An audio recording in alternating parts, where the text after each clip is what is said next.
Jack Donovan's life revolved around his ham radios.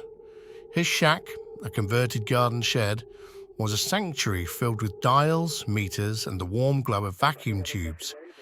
It was here, in the cold winter of '63, that Jack stumbled upon something extraordinary.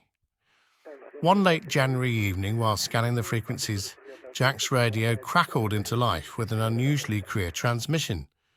"CQ, CQ, this is 4 Bravo Echo. Is anyone out there?" The voice sounded distant, almost ethereal. Jack leaned in, intrigued. "4 Bravo Echo, this is 4 X-Ray Charlie, reading you loud and clear. What's your 20? 4 X-Ray Charlie. I'm not sure exactly. It's dark here and it's cold though." A chill ran down Jack's spine. "Are you in trouble? Do you need help?" "I don't know," the voice replied, tinged with confusion. "There must have been an accident." Then nothing. The airwaves went silent. Over the next few weeks, Jack encountered more voices like this on frequency 14.285 megahertz. Each one seemed lost, disconnected, speaking of accidents or illness.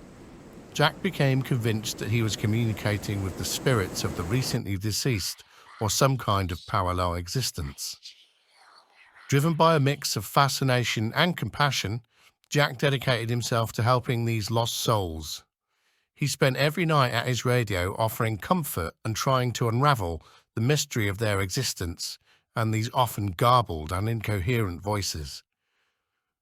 One night, a new voice broke through. "CQ, CQ, this is 3 Tango," and then there was a crackle. "Is Jack there? Jack Donovan?" Jack froze. How did this spirit know his name? "This is Jack, X-Ray Charlie. Who is this?" "Jack, it's Mike from the radio club. We've been trying to reach you." "Mike? But how are you here? You're not... You're not..." "Jack, listen carefully. There's been an accident. Do you remember anything about last Tuesday?" Jack opened his mouth to reply, then stopped. He couldn't remember Tuesday, or Monday, or any day for that matter. I'm not sure," he admitted, a knot forming in his stomach. "That's okay, Jack." Mike's voice was gentle. "We're here to help you remember. Stay on this frequency." Over the following nights, more familiar voices came through. Fellow ham operators, friends, family members, each conversation filled in pieces of a puzzle Jack hadn't realized he was solving. The lost souls he thought had been helping him were actually not lost. They were the living. Maybe it was he who had passed away. His consciousness somehow tethered to his beloved Radio Shack. On what would have been his birthday, Jack finally gathered the courage to face the truth. "This is 4 X-Ray Charlie," he said, his voice barely a whisper. I think I understand now. There was a..." The radio crackled with a chorus of gentle, affirming voices. Mike's came through the clearest. "Yes, Jack, we've been trying to help you realize. There was an accident while you were driving in the snow, adjusting your mobile. This frequency, it's a memorial broadcast we set up for you. Somehow, you've been able to hear us." Jack leaned back in his chair and looked out of the shed window into the endless snowstorm. A lifetime of memories flooding back to him.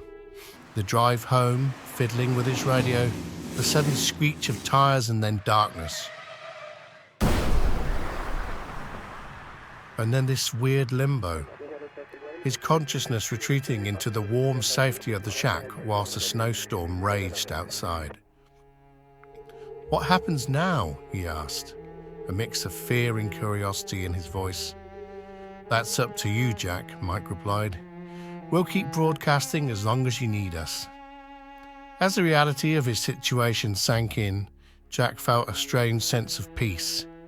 His shack, once his refuge from the world, had become a way station between realms, and his beloved radios, far from now being silent, had become a final lifeline to those he had sadly left behind. As the night wore on, Jack listened to the voices of his friends and loved ones, sharing memories, unspoken words and final farewells.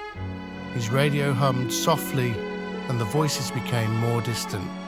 His shack and his radios, a beacon between worlds, guiding him gently towards his final QSO.